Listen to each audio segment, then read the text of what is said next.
misaotranao jeso malalo tratrizao fotona mamizao ianaranay antongotrao izahay izay mpianatrao koambitenenare jeso malalo izahay iaino tsaranao ka irate niavy aminao itoetrabetsakao amponaya koambitenenare jeso malalo izahay iaino tsaranao ka irate niavy aminao itoetrabetsakao amponaya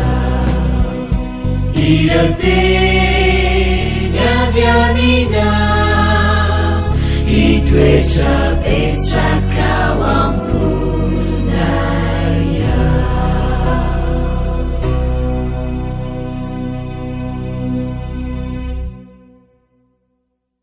faly miarahaba antsika tsirairay avy indray a tratra ity laroby fahinambiroapolo ny volana aprily ity tonga amin'ny lesina ho an'ny tanora-zokiny isika ary mialohan'ny idirantsika ny amin'izany dia vavaka manjakarivo isika tompoandriamanitra eo mbola fifaliana ho anay hatrany ny mandray ny teninao amin'ity anio ity na iza na iza toerana misy anay sy ianarany ny teninao dia mangataka aminao tompo hiasa ao bony tsirairay avy ary ihany koa anova ny fiainanay fiainana ara-pananay mba araka ny sitraponao anaran'i Jesosy amen.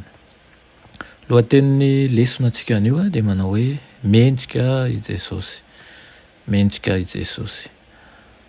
Mahita seza fiandrianana indray isika amin'ny apokalipsy toko 5:1 ka hatramin'ny 7 izay manao toy izao hoe ary hitako fa indro nisy boky voasoratra tao anatiny sy teo ivohony voapetaka mafy tamin'ny tombo-kase 7 teo an-tanana ankavanan'ilay mipetraka teo ambony seza fiandrianana ary hitako fa indro nisy anjely mahery niantso tamin'ny feo mafy hoe iza no mendrika nokatra ny boky sy haman'ny tombo-kasena ary tsy nisy tany an-danitra na tetỳ tany na tany ambanin'ny tany na sokatra ny boky na nahajery azy.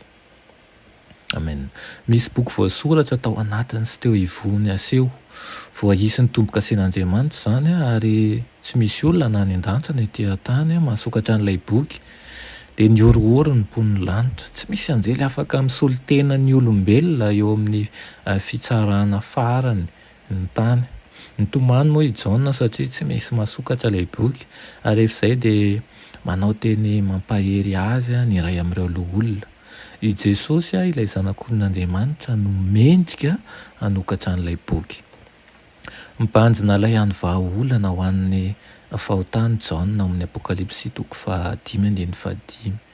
Eto dia hitan'ilay mpaminany antitra ny fomba tokana ahafahan'ny olona rehetra miatrika n'ilay fitsarana farany eo anoloan'ny seza fiandrianan'Andriamanitra. Amin'ny apokalipsy toko 5:9 hatramin'ny 12 na nandray ny boky ny fitsarany Jesosy ilay zanak'olon'Andriamanitra nanao sorona ny ainy ho famonjena ny olombelona rehetra ary nanokatra an'izany. Noho izany dia velom-piderana sy dibo-kapaliana ny lanitra manontolo. Vaovao mahafaly loatra ho an'ny vahoakan'Andriamanitra ny fitsarana ary manambara izany fa tapitra hatreo ny fanjakan'ny ota ary afaka ny vahoakan'Andriamanitra. Miaro antsika eo amin'ny fitsarany Jesosy. Izany tena vaovao tsara indrindra. Eritrereto hoe mandalo fitsarana ianao dia tsy misy afaka hiaro anao ao. Ngamba dia efa tiantoka ray lavaka ary tebiteby tsisy ohatran'izany. Fa amin'ity fitsarana izay hitsaranantsika ity kosa, isika izay efa nandrain'i Kristy dia tsy misy tokony hatahorantsika. Tsy irery isika eo amin'ny fitsarana ary resy ny fahefan'ny ratsy. Manome rara ny vahoakan'Andriamanitra ny fitsarana ary ny tanjon'ny fitsarana dia tsy ampiseho ny haratsiantsika tsy akory fa ny hanambara ny fahatsaran'Andriamanitra. Aok'izay ho tadiditsika ny amin'ny ity lesona ity indrindrandrindra ny tanjon'ny fitsarana de tsy ny ampisehoana ny ara-tsitsika, tsy ny ampisehoana ihany koa ny aratsy ny zavatra miafina amin'Andriamanitra, tsy ny ampisehoana ihany koa fa entitr'Andriamanitra, fa ampisehoana ny fitiavan'Andriamanitra, ampisehoana ny fahatsaran'Andriamanitra.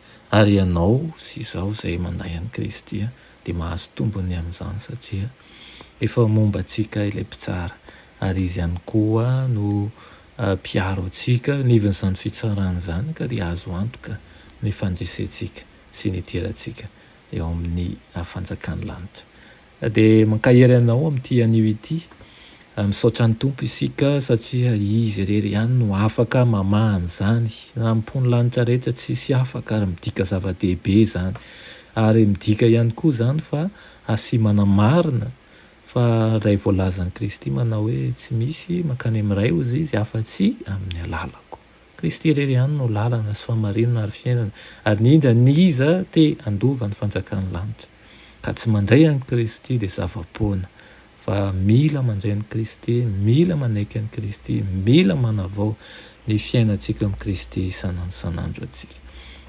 Eo aminao anie izany teny izany amin'ity anio ity, miendrika ny hanokatra an'ilay boky Kristy, aoka isika ihany koa hanao zavatra mba hamendrika antsika amin'i Kristy, fa sanatria ny hanao zavatra izay mampalahelo ny fanahy masina ary koa mamenatra ny mpony lanitra. Fa afaka isika saotranao zay raha eo ny amin'izany lesona omenao anay anio izany. Ampio izahay mba atsapa tokoa fa alehibe ny fanananay anao, ary zava-dehibe ny sorona nataonao teny Kalvari, ary indrindra ny asa fifonina zay ataonao any an-danitra any. Tompo, ampio izahay atakatra ny hatsaran'ny fanjakanao ary koa ny hatsaran'ny miara-dalana aminao. Anaran'i Jesosy, amen.